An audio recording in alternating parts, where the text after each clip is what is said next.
Brownfields it's an old dirty piece of land that is more expensive to try and redevelop. Easy one to think about is the gas station where 40 years there was a gas station, and of course gas spilled at some point. It percolates down through the concrete into the ground, touches the drinking water, and it's contaminated.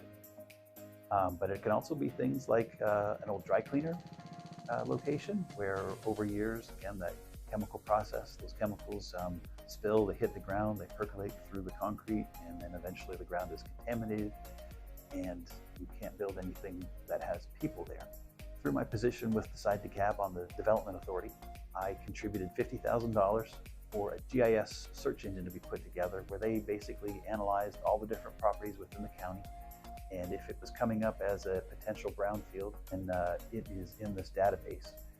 That is very handy because DeKalb County also was awarded $3 million for brownfield mitigation. And essentially that is a developer can come to the county and they can say, we want to develop this piece of land, but it's a brownfield and it's more expensive to do this. The county can come back and say, well, if you'll invest here, we can help you with a low interest loan to clean up the brownfield.